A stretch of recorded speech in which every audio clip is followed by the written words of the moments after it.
superset, biset, répétition forcée, série dégressive. La liste des techniques d'intensification est longue en musculation.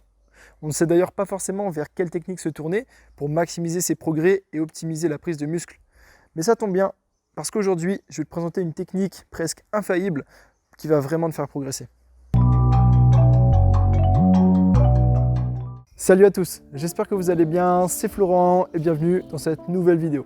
Donc aujourd'hui, je suis posé dans mon jardin, comme lors du dernier vlog que je vous avais tourné, pour non pas vous parler de ma vie, mais parler un petit peu de techniques d'intensification et plus précisément d'une technique en particulier. Mais avant toute chose, si ce n'est pas encore fait, n'oubliez pas de vous abonner à la chaîne et d'activer la cloche de notification pour ne pas rater les prochaines vidéos. Je pense que ça devrait vous intéresser. On va commencer par définir du coup ce que c'est déjà qu'une technique d'intensification, parce que c'est bien beau d'employer le terme, mais il faut effectivement savoir de quoi on parle.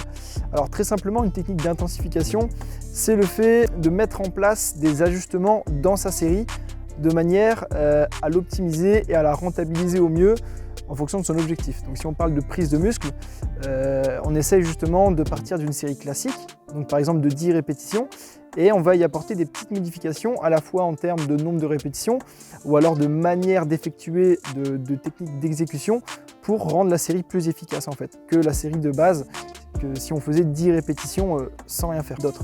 Et la technique que j'ai sélectionnée pour aujourd'hui, ça s'appelle le drop set mécanique. C'est une technique qui est assez proche du dégressif et on va en parler tout de suite.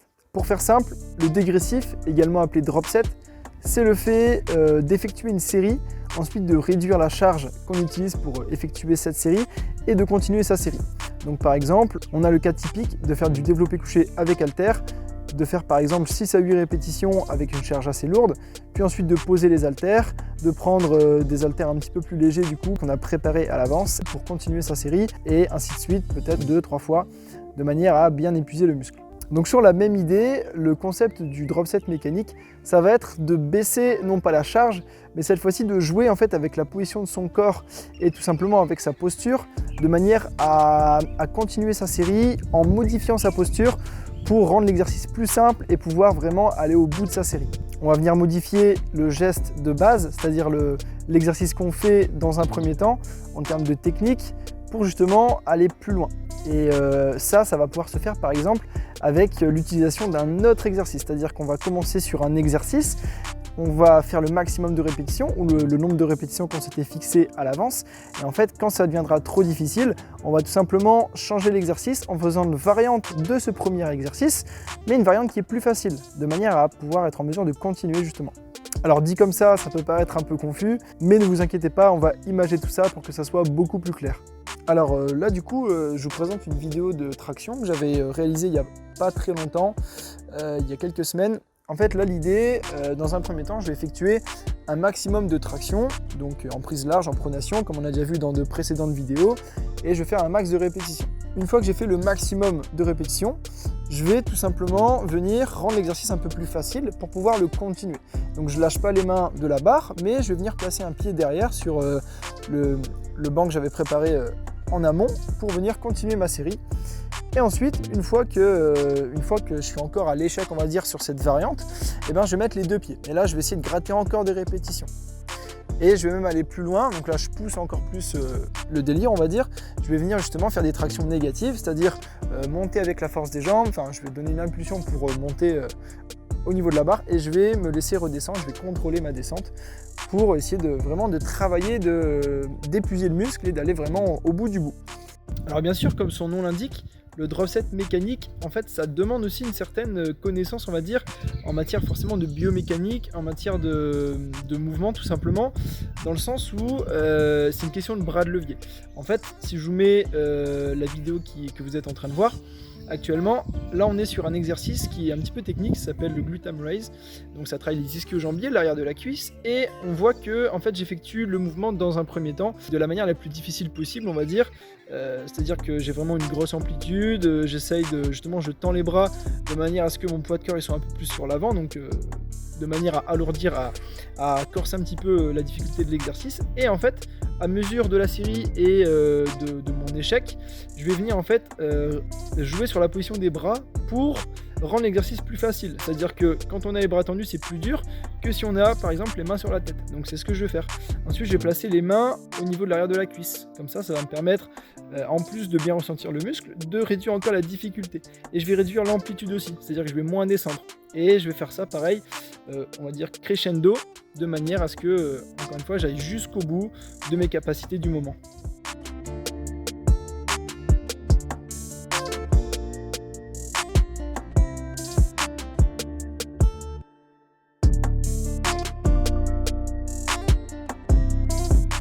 Alors je vous ai prévu un deuxième exemple pour que vous puissiez bien comprendre. Donc là en fait on voit Nathan qui est d'ailleurs en train de faire sa transformation. N'hésitez pas à l'encourager encore une fois et à le suivre.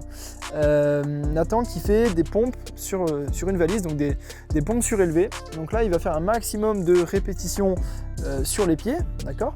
Et ensuite, sur le même principe, une fois qu'il est à fond, une fois qu'il est ce qu'on appelle à l'échec concentrique, c'est-à-dire qu'il ne peut plus monter, il va venir poser les genoux pour être en mesure de continuer sa série. Et là, il va encore une fois faire le maximum de répétitions jusqu'à temps qu'il ne puisse plus. Et donc ça, c'est une forme justement de drop set mécanique, c'est l'utilisation de cette technique d'intensification. Donc peut-être que sans le savoir, vous utilisez déjà cette technique qui est à mon sens très efficace à certaines conditions. On va y revenir juste après. Alors pour finir d'illustrer mes propos, je vous propose ici de voir la différence en fait entre une série classique et une série effectuée avec le principe du drop set mécanique. Donc là on est sur des élévations latérales, donc comme son nom l'indique, hein, on élève les bras sur les côtés pour venir travailler le deltoïde moyen, donc le côté de l'épaule pour simplifier. Donc ici sur ma série classique, je vais faire par exemple 12, 15 ou 20 répétitions, peu importe. Et sur ma série où j'utilise le drop set mécanique, je vais faire ce même nombre de répétitions à charge égale, mais une fois que c'est terminé, je ne vais pas poser les haltères comme je fais avec la série classique.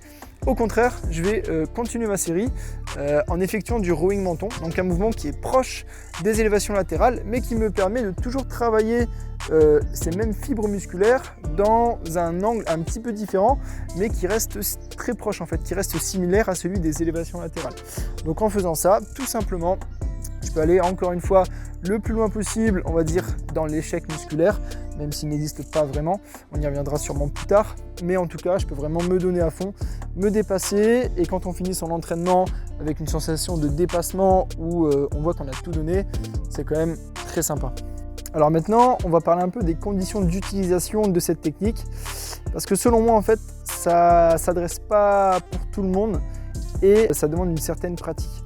En effet, si on débute la musculation, si on commence vraiment à s'entraîner, ça va être compliqué justement de bien ressentir suffisamment ses muscles et surtout de comprendre l'entraînement pour être en mesure d'exploiter et vraiment d'intégrer pleinement ce principe de drop set mécanique. Donc du coup, je le conseille plutôt pour les personnes quand même averties qui ont par exemple au moins 6 mois, 1 an, voire un peu plus de pratique pour commencer vraiment à pouvoir exploiter cette technique. Vous vous doutez bien que si vous l'effectuez sur vos premières séries, sur votre première série, ça va être très compliqué du coup de faire les autres et d'être efficace et rentable sur les autres séries. C'est quand même une technique qui reste assez impactante, assez taxante, aussi bien pour le muscle mais pour les tendons, les articulations, etc. Donc elle est quand même à utiliser avec parcimonie et surtout sur vos dernières séries de manière vraiment à aller au bout de votre effort, encore une fois. Là où sur une dernière série, elle peut vraiment faire la différence et vous amener plus loin sur votre progression. Sur une première série, ça va vraiment être trop impactant pour votre muscle et ça va trop impacter justement les autres séries. Je vous déconseille également de l'utiliser sur tous les exercices, en particulier les exercices qui vont mettre de la pression sur le dos, qui vont impacter votre colonne, votre bassin, qu'on pourrait classifier comme les exercices dangereux entre guillemets, comme le squat ou encore le soulevé de terre, développé militaire, le rowing, etc. Dans le sens en fait où ça va être dangereux et contre-productif du coup d'aller très loin dans l'effort sur ce type d'exercice compte tenu de la facilité à dégrader la technique et à compenser justement en arrondissant le dos, en rentrant les genoux, en ayant vraiment un mouvement qui devient insécuritaire et dangereux. Privilégiez donc les exercices d'isolation et ceux sur lesquels vous vous sentez bien, vous vous sentez stable et où vous avez des bons ressentis musculaires. Donc voilà, je pense avoir fait le tour du sujet. En tout cas, si vous voyez encore des points à apporter, des petites indications encore à donner, n'hésitez pas à les écrire en commentaire. et également à me dire vos techniques d'intensification préférées, ça m'intéresse. J'espère que tu as passé un bon moment en regardant cette vidéo, qu'elle a pu t'apporter quelques informations et forcément qu'elle t'a donné envie d'intégrer cette technique à ta routine d'entraînement. Si c'est le cas, n'oublie pas de liker, de partager cette vidéo à tes potes et nous on se dit à très vite. Salut tout le monde!